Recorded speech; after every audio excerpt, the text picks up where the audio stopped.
You believe that you see the world through your own eyes. You assume perception belongs to the one who looks. Yet Ibn Arabi questioned this certainty. He asked whether seeing begins with you or whether you are only the place through which the real perceives itself. The eye does not choose what it sees. It merely allows vision to occur. In the same way, he said, the human being is not the seer but the sight of seeing. The real becomes aware of itself through every point of perception. If this is true, then when you say, I see, what is it that truly sees? The individual self, or the single awareness that uses all eyes to behold its own existence? Ibn Arabi lived in 12th century Andalusia, a time when philosophy, theology, and mysticism sought different routes to truth. His writings, the Meccan revelations and the bezels of wisdom, shaped the understanding of Wadat al-Wujud, the unity of all being. He described existence as a single act of divine self-disclosure, unfolding in infinite forms. For him, awareness was not divided into human and divine, subject and object. It was one continuum of knowing. To grasp this, one must look beyond individuality and ask, if the real is the only knower, what meaning remains in calling oneself the perceiver? You speak of your vision, your awareness, your experience as though consciousness were property. Yet you cannot locate the owner. The act of seeing begins before intention.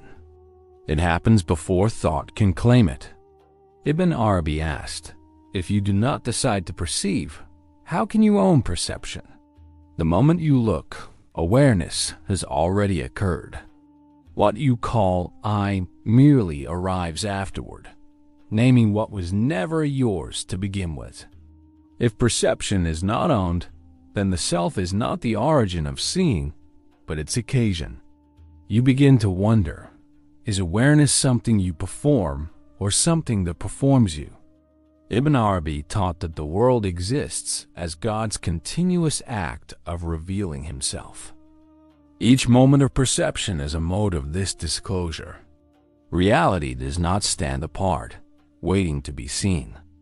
It is awareness manifesting itself as form, and form reflecting awareness. You are not a spectator before the world. You are a function within the divine act of recognition. Every perception is God beholding himself in a different aspect. Thus, what you take to be external objects are expressions of the same seeing that looks through you. The world, then, is not seen by you, but is you, the real perceiving its own presence. Ibn Arabi often spoke of the eye of the heart, not as metaphor, but as a deeper faculty of knowing.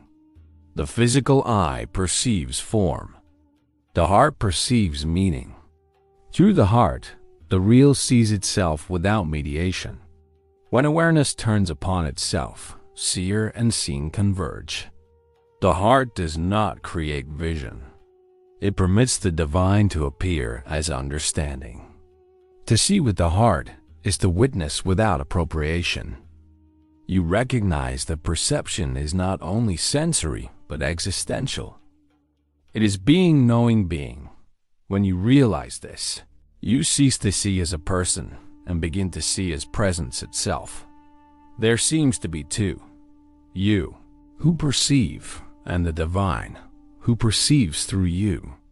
But Ibn Arabi called this duality an appearance, a necessary division so that unity might be known.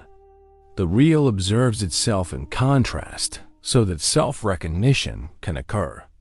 The human being, therefore, stands as both witness and instrument, the perceiver and the channel of perception. You experience separation, yet this separation is the form of unity expressing itself. The paradox cannot be resolved through reason. It dissolves through understanding. When the one who looks realizes he is being looked through, the distance collapses. Awareness remains undivided self-aware, infinite thought. As you inquire into who sees, the observer begins to fade. The act of perception has no origin point within you. The eye that claims to see is an afterthought, a label placed upon a movement already complete. Ibn Arabi described this vanishing as the unveiling of truth. When the self dissolves, perception continues, but without ownership. You do not lose awareness. You lose the illusion of being its possessor. The eye does not declare "I see." It functions as seeing. Likewise, consciousness does not belong to you. You belong to it. The disappearance of the observer is the revelation of the one who has never ceased to perceive dot in Ibn Arabi's vision. True knowledge is God recognizing himself through his manifestations.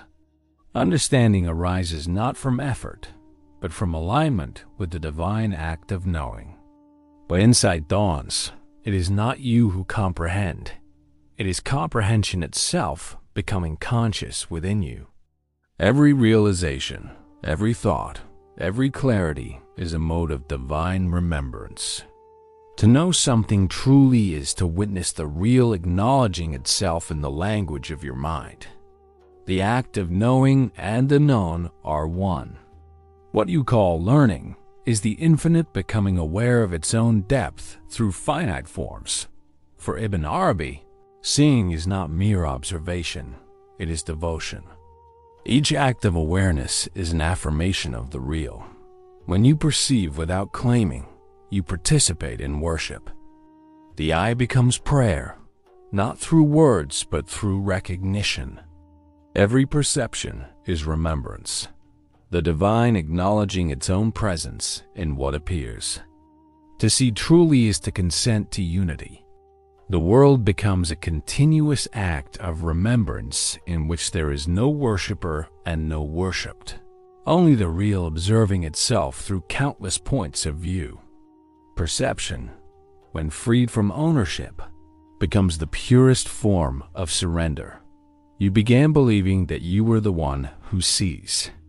Now you recognize that seeing itself is not yours. It is the real perceiving through every being. Ibn Arabi's secret vision ends in this stillness. There is only one awareness, infinite in form, indivisible in essence.